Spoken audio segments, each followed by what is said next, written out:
Basically হচ্ছে রিভো C32 ভাই সব কাজের জন্য ঠিকঠাক আছে, নর্মাল ভাবে ইউজ করতে এক হাতে চালাতে পারবেন, কোনো ঝুট ঝামেলা নাই, কোনো সমস্যা নেই, ক্লাস দেওয়ার কোনো ঝামেলা নেই। এটা দুই হাতে ব্রেক, যে কোনো একটা টিপে আপনি ব্রেক করতে পারবেন, কিন্তু এটার নিয়ম আসলে যে আপনি যদি ব্রেকটা দেন তাহলে এটার অ্যাক্সিলারেটর কাজ করবে না, এটা একটা একটু মাথায় রাখা উচিত। কারণ আপনি দেখা গেল একটা ঢালু রাস্তায় বা এরকম একটা পার্কিং এ আপনি উঠাতে যাচ্ছেন, এরকম একটা পার্কিং উঠাতে যাচ্ছেন, কিন্তু এটা আপনি হাফ যে যদি আপনি ব্রেক করে ফেলেন তাহলে কিন্তু আপনার বাইকটা এখান থেকে নিচের দিকে চলে আসবে, আপনাকে এটা মাথায় রাখতে হবে। তো এই হিসাবে আপনি পার্কিং এ উঠানোর বা পার্কিং যদি ঢালু উঁচু হয় তাহলে ওইখানে উঠানোর আগে আপনি একটু এই জিনিসটা একটু মাথায় রাখবেন যে সামনে কোনো কিছু যদি না থাকে তখন আপনি এক টানে উঠাতে পারবেন। এই মোটরের যথেষ্ট পাওয়ার আছে। Vivo C32 এটা নিয়ে একটু কমপ্লেন করতে চাচ্ছি হালকা করে, যে এইটার একটু ব্রেকিং সিস্টেমটা যদি আরেকটু ভালো হতো তাহলে হয়তো একদম 100-তে 100 বলা যেত। কারণ এটার ব্রেকিং সিস্টেমটা কি সামনে ডিস্ক পিছনে ডিস্কটা নাই, সো এটা একটা ড্রব্যাক এই বাইকটার জন্য।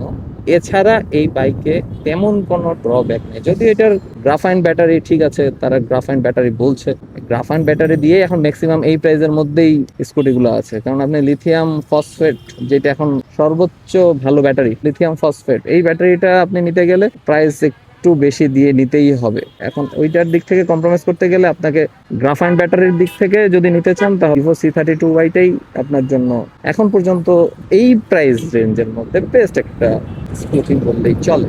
আমরা এখন এই যে একটা ঢালু ফ্লাইওভার দিয়ে উপরে উঠলাম, কোনো রকম হ্যাসেল পোহাইতে হয় নাই, কোনো রকম এই বাইকটার প্রতি কোনো চাপ দেওয়া হয়নি, জাস্ট পিক আপ দিয়েছি আর স্পিড উঠে গেছি এক স্পিডেই, মানে কোনো রকম আটকে যাওয়া বা কোনো সমস্যা হয়নি, কোনো ফিলও করিনি, জাস্ট নর্মালি উঠে গেছে। এইটার টপ স্পিড আমি চেক করতে গেলে যদি দেখি ম্যাক্সিমাম, আমি এখন পর্যন্ত ভিডিও অনেক কয়েকটা ভিডিওতে দেখেছি যে উঠেছে মোটামুটি ভালো, কিন্তু 55 উপরে উঠেছে, আমরা এখানে ম্যাক্সিমাম 54 পর্যন্ত এখন পর্যন্ত উঠতেছে। তো সমস্যা নেই, 54 বা কম কিসের এই সিটির মধ্যে, এর চেয়ে বেশি হয়তো দরকারও হয় না। এটা দিয়ে আপনি একটা বাইকের ফিল পেয়ে যাচ্ছেন, এর থেকে ভালো আর কি হইতে পারে এই প্রাইসের মধ্যে? এর থেকে ভালো আমার মনে হয় না যে 1,34,000 টাকার মধ্যে একটা স্কুটি এত ভালো পরিমাণে আপনাকে সাপোর্ট দিতে পারবে। আমার মনে হয় না। আমি এটা ইউজ করতেছি দেখে আমি এটা সম্পর্কে ভালো বলতেছি, খারাপও বলতেছি। ঠিক আছে, ভালো আছে খারাপ আছে, প্রত্যেকটা জিনিসের কি ভালো দিক আছে খারাপ দিক আছে। এর মানে এই না যে আমি শুধুমাত্র এই বাইকটা খারাপই বলে যাবো, ভালো আছে দেখে আমি ভালো বলছি। খারাপের থেকে এই বাইক এই স্কুটির, আমি বাইক বলছি সরি, তো যাই হোক, কারণ এটা বাইকের থেকেও কম কিছু না। সো বাইক আমার মুখ দিয়ে আসবে, এটা স্বাভাবিক। আমি এইটা চালিয়ে আমি বাইকের মতনই ফিল পাই, কিন্তু বাইকের মতন কষ্টটা ফিল পাই। বাইক চালিয়ে যেরকম কষ্ট, ওই কষ্টটা আমি পাই। এটা চালায় আমার অত বেশি কষ্ট ফিল হয় না।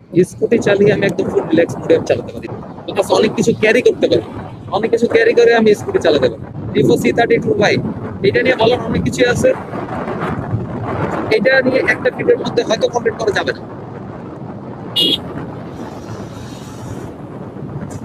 তাই এরকম স্পিডে তো চালানোর দরকার নাই ঢাকার মধ্যে। এই যে মানুষজন যে এই যে ছাপড়ি কিছু থাকে আর কি, আপনাদেরকে ভদ্র ভাষায় বলতে গেলে ছাপড়িদেরকে আর ভদ্র ভাষায় কি বলে যাক, কিছু কিছু ছাপড়ি টাইপের, আমি জানি না ছাপড়ির ব্যাগটা আপনারা কি জানেন, ছাপড়ির ব্যাগটা ভাই আপনি সাইলেন্সার চেঞ্জ করবেন কেন? আপনার বাইকে একটা স্টক অ্যাডজাস্টার দেওয়ার থাকার পরেও আপনি এটা চেঞ্জ করে একটা মানে বিকট আওয়াজের একটা ইউজ করতেছেন।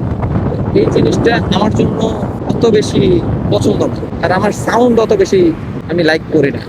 এই ইলেকট্রিক স্কুটির মধ্যে কোনো ধরনের সাউন্ড নেই, কোনো ধরনের যে একটা সাউন্ড থাকবে না।